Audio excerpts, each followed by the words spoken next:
তত্ত্বাবধায়ক সরকার বাতিল রায়ের বিরুদ্ধে আপিলের অনুমতি, কার্যকর সমাধান চান উচ্চ আদালত। সরকারের একটি পক্ষ গণতন্ত্রের শক্তিকে আটকাতে চায় বললেন মির্জা ফখরুল। ভোট বানচালের ষড়যন্ত্র রুখতে আহ্বান। ভোটের কর্মপরিকল্পনায় চূড়ান্ত অনুমোদন নির্বাচন কমিশনের, বৃহস্পতিবার আসতে পারে ঘোষণা। শাহবাগে প্রকৌশল শিক্ষার্থীদের সঙ্গে পুলিশের ব্যাপক সংঘর্ষ, টিয়ার গ্যাস, সাউন্ড গ্রেনেডে আহত অন্তত 10। নগদকে বেসরকারি খাতে দেওয়ার সিদ্ধান্ত সরকারের, বিনিয়োগকারী খুঁজতে 1 সপ্তাহের মধ্যে বিজ্ঞপ্তি।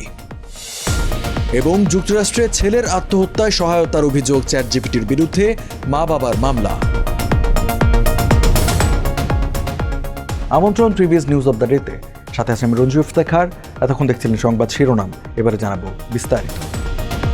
সংবিধানে যে সংশোধনীর মাধ্যমে তত্ত্বাবধায়ক ব্যবস্থা প্রবর্তন করা হয়েছিল, সেই ত্রয়োদশ সংশোধনী বাতিলের রায়ের বিরুদ্ধে নতুন করে আপিলের অনুমতি দিয়েছেন দেশের সর্বোচ্চ আদালত। প্রধান বিচারপতি সৈয়দ রেফাত আহমেদের নেতৃত্বাধীন 7 বিচারকের পূর্ণাঙ্গ আপিল বিভাগ এই সিদ্ধান্ত দিয়ে আপিল শুনানির জন্য 21 অক্টোবর দিন রেখেছেন। হাইকোর্টের রায়ের বিরুদ্ধে আপিল শুনানি করে সুপ্রিম কোর্টের আপিল বিভাগ আওয়ামী লীগ সরকারের আমলে 2011 সালে সাংবিধানিক ত্রয়োদশ সংশোধনী বাতিল ঘোষণা করেন। সেই রায় পুনর্বিবেচনার জন্য 4টি আবেদন শুনে নতুন করে আপিল শুনানির সিদ্ধান্ত দেন সর্বোচ্চ আদালত। প্রধান বিচারপতি ডক্টর সৈয়দ রেফাত আহমেদ বলেছেন, তত্ত্বাবধায়ক সরকার ফিরিয়ে দিয়ে সাময়িক সমাধান দিতে চায় না আপিল বিভাগ। নির্বাচনকালীন সরকার নিয়ে কার্যকর সমাধান চায় আপিল বিভাগ, যাতে এটি বারবার বিঘ্নিত না হয়। দেশে গণতন্ত্র প্রতিষ্ঠা করতে এটি যাতে সুদূর প্রসারে প্রভাব রাখে, সেটিও করা হবে।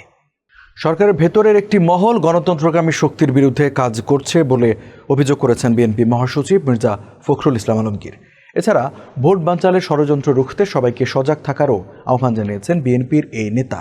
মির্জা ফখরুল বলেন, সরকারের ভেতরে একটা মহল তারা অত্যন্ত সচেতনভাবে চেষ্টা করছে যে এই যারা গণতন্ত্রের পক্ষের শক্তি তারা যেন আসতে না পারে।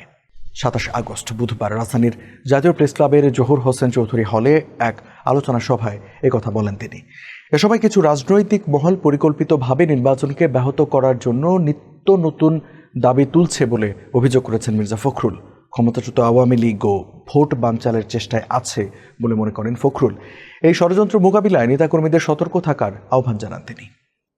ত্রয়োদশ জাতীয় সংসদ নির্বাচনের কর্মপরিকল্পনা বা রোডম্যাপ অনুমোদন করেছে নির্বাচন কমিশন। আগামীকাল বৃহস্পতিবার এই নির্বাচনের রোডম্যাপ আনুষ্ঠানিকভাবে ঘোষণা করতে পারে ইসি। 27 আগস্ট বুধবার দুপুরে রাজধানীর আগারগাঁওয়ে নির্বাচন কমিশন ভবনে প্রধান নির্বাচন commissioner CEC AMM Nasir Uddin, 4 নির্বাচন কমিশনার ও ইসি সচিব এ নিয়ে বৈঠক করেছেন। এ বিষয়ে নির্বাচন কমিশনার আনোয়ারুল ইসলাম সরকার বলেন, কর্মপরিকল্পনার সবকিছু চূড়ান্ত হয়ে গেছে, অনুমোদন হয়েছে, এখন শুধু টাইপিং চলছে। এর আগে গত বৃহস্পতিবার ত্রয়োদশ সংসদ নির্বাচনের কর্মপরিকল্পনা নিয়ে 4 নির্বাচন কমিশনার ও ইসি কর্মকর্তারা বৈঠক করেন।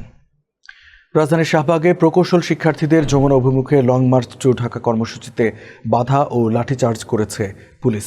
27 আগস্ট বুধবার দুপুর 1:30টার দিকে হোটেল ইন্টারকন্টিনেন্টালের সামনে এ ঘটনায় অন্তত 10 জন আহত হয়েছেন। তাদের মধ্যে 2 জন পুলিশ সদস্যও রয়েছেন। সকাল 10টার দিকে বুয়েট সহ বিভিন্ন প্রতিষ্ঠানের শিক্ষার্থীরা পূর্ব ঘোষিত মার্চ টু ঢাকা কর্মসূচির অংশ হিসেবে শাহবাগ মোড়ে অবস্থান নেন। এতে ওই সড়ক দিয়ে যান চলাচল বন্ধ হয়ে যায়। দুপুর 1:30টার দিকে শিক্ষার্থীরা হোটেল ইন্টারকন্টিনেন্টালের সামনে স্থাপিত পুলিশ ব্যারিকেড ভেঙে প্রধান উপদেষ্টার বাসভবন যমুনার দিকে অগ্রসর হতে চাইলে পুলিশ লাঠিচার্জ করে। এক পর্যায়ে পানি ছোড়া হয় এবং সংঘর্ষে শিক্ষার্থী ও পুলিশ সদস্য উভয় পক্ষের কয়েকজন আহত হন। পরিস্থিতি নিয়ন্ত্রণে আনতে পুলিশ সাউন্ড গ্রেনেড ও নিক্ষেপ করে। বাধার মুখে শিক্ষার্থীরা পরে শাহবাগ মেট্রো স্টেশনের কাছে অবস্থান নেন। ডাক অধিদপ্তরের মুঠোফোনে আর্থিক সেবাদাতা প্রতিষ্ঠান এমএফএস নগদকে বেসরকারি খাতে দেওয়ার সিদ্ধান্ত নিয়েছে সরকার। প্রতিষ্ঠানটির জন্য বিনিয়োগকারী খুঁজতে আগামী 1 সপ্তাহের মধ্যে বিজ্ঞপ্তি দেওয়া হবে বলে জানিয়েছেন বাংলাদেশ ব্যাংকের governor doctor Ahsan H Mansur. 27 August বুধবার ঢাকার সোনারগাঁও হোটেলে আইসিএমএবি ও মাস্টার কার্ডের যৌথ উদ্যোগে আয়োজিত ক্যাশলেস বাংলাদেশ সামিট 2025 এ প্রধান অতিথির বক্তব্যে গভর্নর একথা জানান। আহসান এইচ মনসুর বলেন, এমএফএস নিয়ে বলতে গেলে বলতে হয়, দুর্ভাগ্যজনকভাবে আমাদের হাতে এখনও কেবল একটি বড় প্রতিষ্ঠানই আছে। এই খাতে আরও কার্যক্রম, প্রতিযোগিতা ও নতুন বিনিয়োগ তৈরি করতে হবে। সেজন্য নগদকে বেসরকারি খাতে দেওয়ার এবং বিনিয়োগ আনার বিষয়ে সিদ্ধান্ত নেওয়া হয়েছে। নগদকে ডাক বিভাগের নিয়ন্ত্রণ থেকে সরিয়ে নেওয়া হবে বলে জানান গভর্নর। 16 বছর বয়সী অ্যাডাম রেইনের মা বাবা ওপেন এআই এবং এর প্রধান নির্বাহী সিইও স্যাম অল্টম্যানের বিরুদ্ধে আদালতে মামলা করেছেন। তাদের অভিযোগ, কৃত্রিম বুদ্ধিমত্তা ভিত্তিক এআই চ্যাটবট চ্যাটজিপিটি তাদের ছেলের আত্মহত্যার ঘটনায় ভূমিকা রেখেছে। এই মা বাবা বলেছেন, চ্যাটজিপিটি আত্মহত্যার পদ্ধতি জানাতে সাহায্য করেছিল এবং তার আত্মহত্যার নোটের প্রথম খসড়া লিখতেও সাহায্যের প্রস্তাব দিয়েছিল। ক্যালিফোর্নিয়ার সুপিরিয়র কোর্টে মঙ্গলবার 26 আগস্ট এই মামলা করা হয়।